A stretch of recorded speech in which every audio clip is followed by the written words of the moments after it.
everyone, welcome to this very, very special edition of Beer Sweden. Would I say TV? But it is actually going to be the first of a new series of Skype interviews where we basically try and get hold of some of the most influential people in world brewing. And we are starting at the very top of the tree, actually, with Jim Koch, who is the chairman of Boston Beer Company, or better known obviously over here in Sweden as you'll probably know as Samuel Adams Beers. Jim, a huge thank you for joining us. We're very, very honoured and privileged to have you here on the show, our first ever Skype interview guest. Thanks for joining us. Well, it's an honour. Now listen, the technology, of course, I'm sitting up here in the frozen north of Sweden, and you're obviously sitting over there. It's pretty cold over there with you too, isn't it? Yeah, about freezing. Okay, but listen, so the picture's sort of going in and out. But let's continue anyway. Jim, I always like to sort of start at the very beginning. So let's go back to the very beginning of the story. How did you start out brewing beer? Well, I started out brewing beer when I was very little because my dad was a brewmaster. Yeah. I'm actually the sixth oldest son in a row to be a brewmaster here in the United States. My father was a brewmaster, my grandfather, my great-grandfather, great-great-great-grandfather. So I grew up around beer. That's where my dad worked. Okay. So is that you've always sort of that's been passed on? That's kind of in your blood. Yeah, but at a legal level, about a 0.04. Okay. So that sort of was it always going to be then that you were gonna go into brewing, or is it something that you fell into? Well, I think it's more like fell into it because when my father got out of brewmaster school in 1948, there were about 1,000 breweries in the U.S. And by the time I started Sam Adams in 1984, that 1,000 had condensed down to about 35 or 40. So, okay. His brewing career was littered with all the small and local and regional breweries that were driven out of business by the mass marketing and mass production of beer in the U.S. And I didn't originally go into brewing. I was a manufacturing expert. And then in 1983, I got tired of my job. I wanted to do something new, thought about a lot of businesses, and I just sort of latched onto the idea of starting one of the first, at that time they were called microbreweries here in the United States, and with the simple idea of making really high quality beer and giving it to Americans fresh. But that must have been at the time that you started, as you said, there was a contraction in the industry, so there were fewer companies brewing the same types of beer. That must have been a pretty difficult sell. You must have been going in there at the sort of bottom of the market. Well, yeah, absolutely at the bottom of the market. But my original business plan didn't really contemplate what eventually happened. I never believed that Sam Adams would get very big. My original business plan was to grow to about 6,000 hectoliters, and I thought it would take 5 years to get there. It turned out, I guess 6 weeks after Sam Adams was introduced here in the United States, it got picked as the best beer in America, which wasn't quite as difficult then as it would be today, and it won that award for 4 years, and that kind of put us on the map, and the company grew 50%. We went from 2 people to 3. Okay. So from those very early beginnings until today, there's been a huge change in the brewing landscape in the US. Completely. You're often sort of cited as one of the driving forces in the craft brewing revolution, and that is something that's eventually, it's taken a little while, Jim, but it's kind of blown over the Atlantic and it's hit Scandinavia. I think it landed in Denmark first, but it's definitely here now in Sweden. So the word craft brewing, or the term craft beer or craft brewing, is being used quite a lot in the media right now. But I would like to ask you the question, how would you define craft beer? What makes a beer craft beer? Well, in the United States, the Brewers Association, which is really the the organization of craft brewers has undertaken that difficult test of creating a definition. And like any definition, at the edges, there's always a little blurriness. But the definition that we've adopted here in the U.S. is a craft brewer is small, independent, and traditional. And there's a small is about a little under 3% of the market. Independent means you're not owned by a big brewer or another company, but you can control your own destiny. You're independent. And traditional means essentially that you use your ingredients to add flavor and taste to the beers, especially barley, rather than adding adjuncts to lighten it up. Okay. Now, Sweden actually is, I don't know if you know, well, I'm sure you do, but Sweden is the largest export market for American craft beer in the world. Yeah, wonderful. We love it. We can't get enough of it. I think we love the inventiveness of it and the energy that we see in US craft beers. But it's still a very small percentage, just like in the US, a very small percentage of the total market. It's about 5%. I think it's roughly very similar to the US. Is that right? You probably know more than I do, Darren. If it's reached 5%, I think that's stunning and exciting. If someone had told me, 27 years ago when I was making Sam Adams in my kitchen that someday we'd even be exported at all to Sweden, I would have been amazed. And I'm still amazed today. We're having great fun with your brands. There's quite a few of them here in the Systembolaget, so it's pretty well known nationally here. But we are basically, Sweden is still pretty much it's wine that is leading the way. And I would just be interested to know would you have a tip for how to persuade a wine drinker to drink better beer? I would explain to them that the brewer's art encompasses, includes much, much more than the winemaker's art. The winemaker has one ingredient, a grape, and their choices in making wine are basically, skins or no skins, and steel or oak. And that's kind of it. And to me, that's why most red wines all taste the same and most white wines all taste the same. But when you go to brewing, a brewer is much more like a chef. When I make a beer, I'm preparing a dish of food, and I can draw ingredients from anywhere I want. In making the Samuel Adams beers, I use cherries, I use blackberries, I use spices like grains of paradise or rose hips or powdered plum or jasmine, lavender, and I can choose my grains, I can roast them to different levels.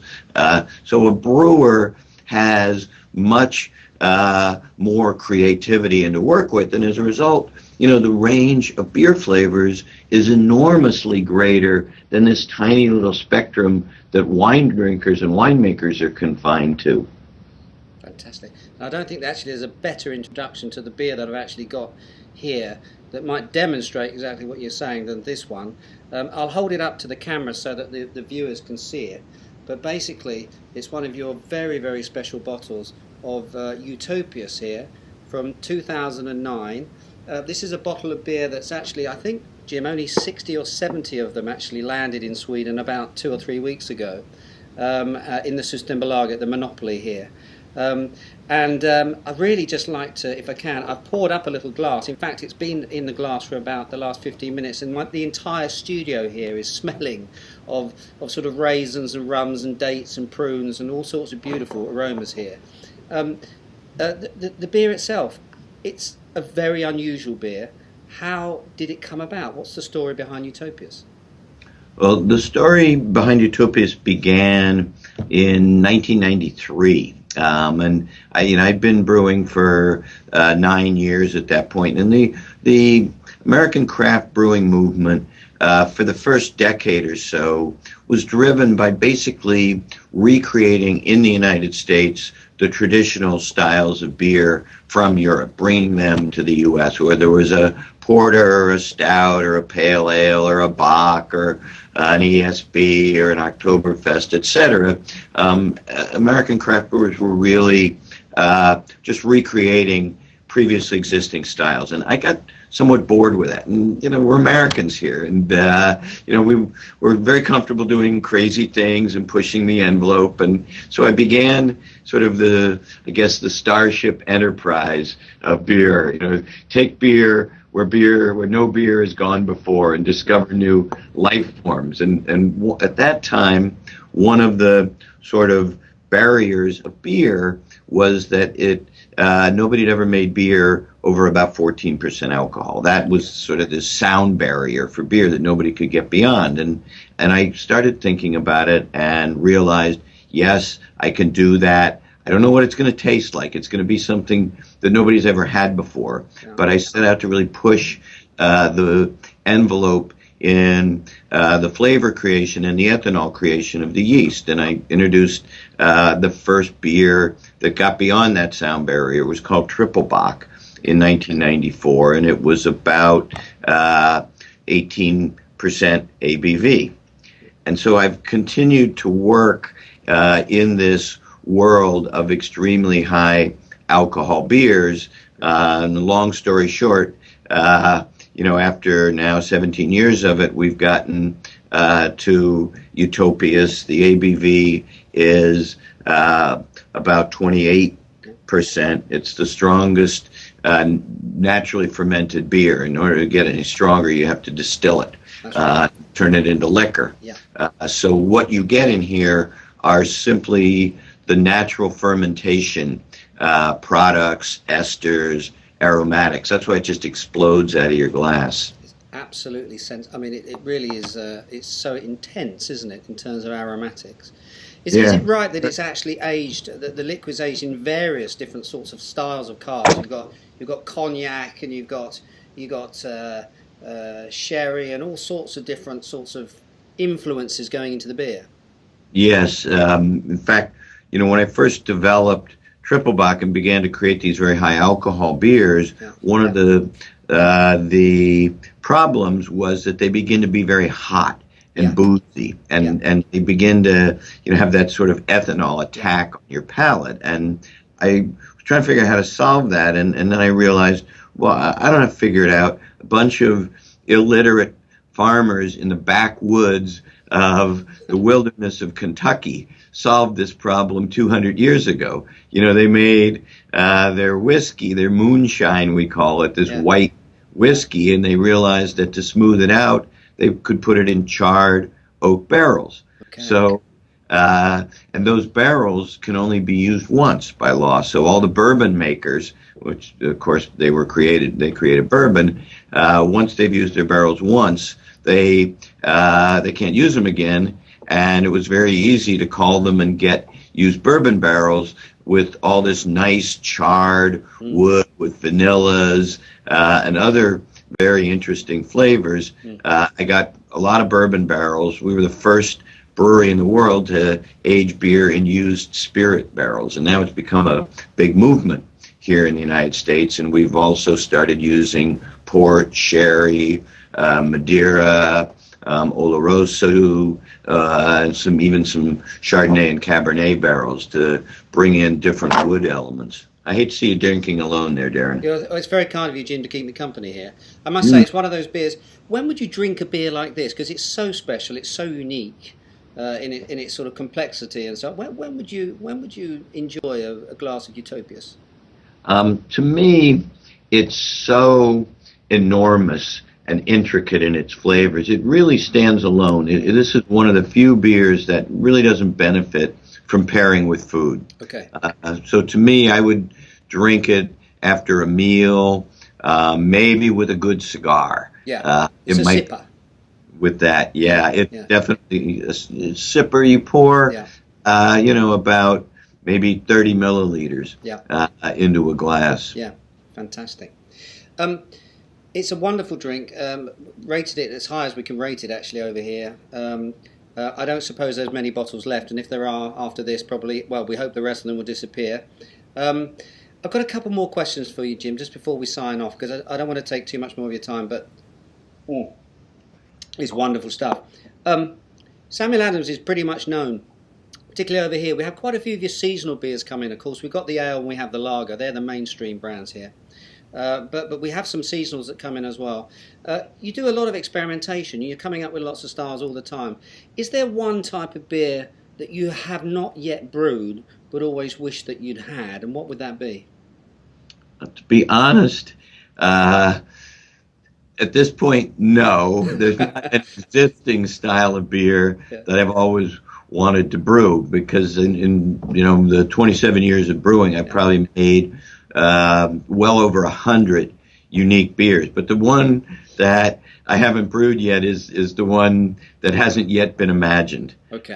I would say that I'm as excited about brewing new beers today, as I was 27 years ago. And at our brewery in Boston, we are experimenting with some entirely new, very radical, revolutionary beers. Right now I'm playing around with tinctures of various flowers to go beyond just hops and see what other aromatics can be brought into beer from additional flowers besides hops. That might result in some kind of new beer in the next year or two. So basically, it's not a style that that exists. The type of beer that you want to brew is going to be a completely new. You've got to invent it.